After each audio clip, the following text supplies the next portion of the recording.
14. yüzyıl eserlerinden Büveyhilerin yaptırdığı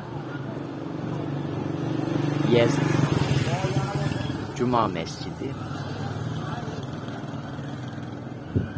Yezd Cuma Mescidi İran'ın en büyük camilerinden birisidir. Minareleri ise 48 metre yüksekliğinde, İran'ın en yüksek minareleridir. Çifte minare. Burada hemen yakında rüzgar kulelerini görmek mümkün.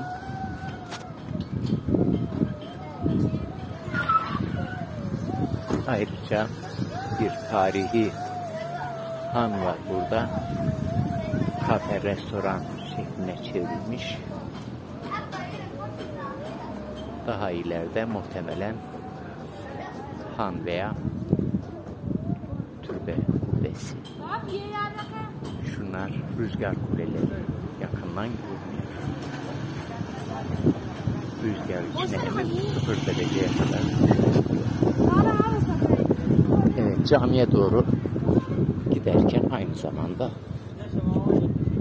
konuşmaya çalışacağım. Evet. Yani Yezd Yezd'in tarihi yapısı iyi korunmuş. Bu tarihi şehrin silüetini bozacak yüksek binalar yapılmamış. Haliyle bu yapılar tüm ihtişamlarıyla görünüyorlar. Evet. Müze gibi, her taraf müze gibi. Evet. Her tarafta bu Badgir denilen rüzgar kulelerini, yani doğal soğutma sistemini görmek mümkün. Havayı içeri üfürüyor, 0 dereceye kadar düşürüyor bu rüzgar kuleleri ve diğer taraftan da kapalı mekanın kötü havasını dışarı bırakıyor. İki çeşit sistemi var. Biri sadece rüzgarı bu şekilde emmek var. Bir de içinde soğuk suyun içinden süzdürerek soğutma sistemi var. Detaylı bir konudur. Fazla detaylarına girmiyorum. Evet. Bütün kamusal alanlarda burada göründüğü gibi yapıların girişlerinde İran İslam Devrimi'nin lideri Ayetullah Hümeyni'nin fotoğrafı ve şu andaki İmam Hamene'nin de fotoğrafı yan yana, bazen karşılıklı. Yine gerek İran-Irak Savaşı'nda ve gerekse devrim esnasında ve gerek Suriye Savaşı'nda şehit olan şehitlerin fotoğraflarını da kamusal alanda görmek mümkün.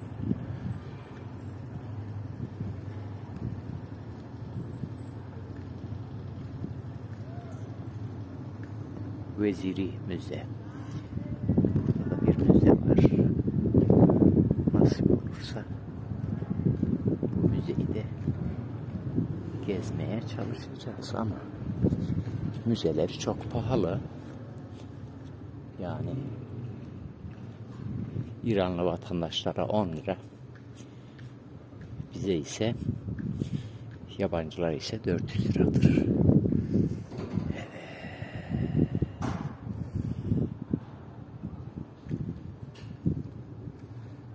400 riyal, yani bizim yaklaşık 40 liramız giriş ücreti. Tabii bütün dünyada bu giriş ücretleri müzelerden, ziyaretçilerinden alınıyor. Benim gibi çok gezen insana biraz ağır yük oluyor. Aslında beni muaf tutmaları lazım. Evet.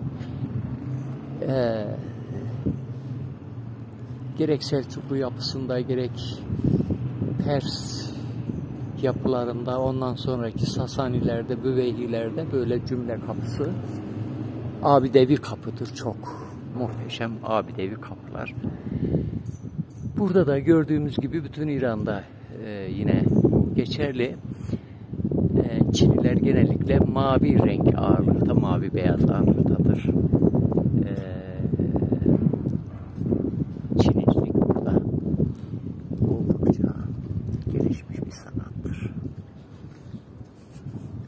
Bu cami diğer tarihi camilerin aksine ibadete açıktır.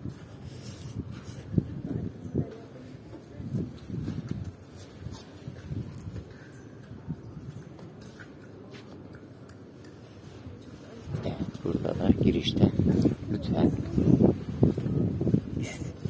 İslami kıyafetle camiye giriniz, hicap ile giriniz uyarısı var. Evet, girişte hicap elbiseleri bayanlar için var. Yine burada ayrıca kitap sergisi var.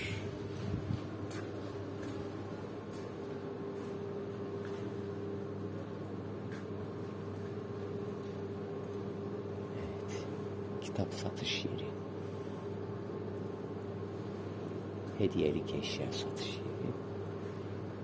Evet.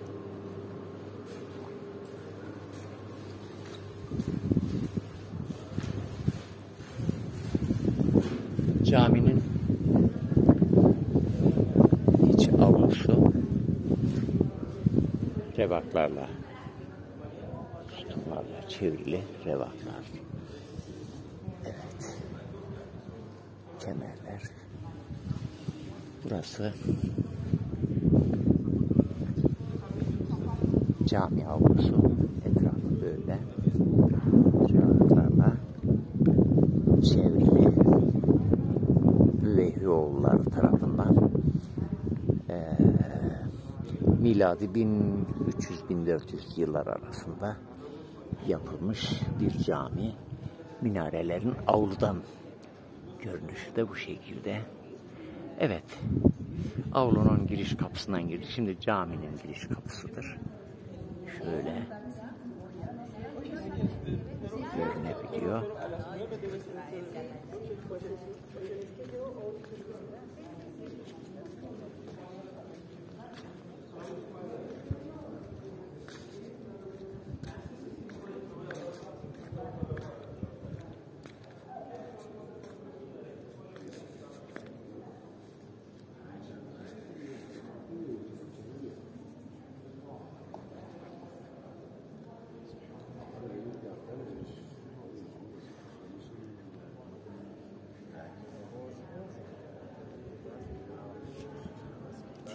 Caminin içi de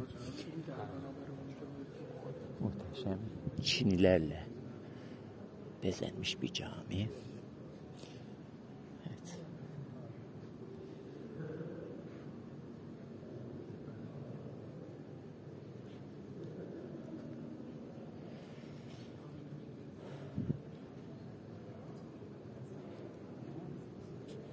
Şöyle bir de kubbeye bakalım.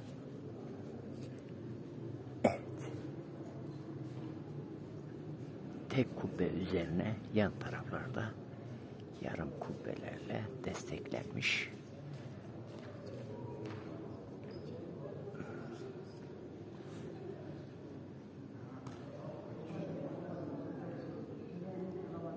Bu mihrap korunmaya alınmış. Bu da 1400'lü yıllardan kalma bir mihraptır. Orijinal mihraptır. Büveyhioğulları tarafından inşa edilmiş bir cami. Evet. Şöyle şuradan da avluyu görelim. Ondan sonra kameramızı kapatalım. Evet. Şurada girişte dikkatimi çekti. Bakınız, silindirik bir kubbe şekli.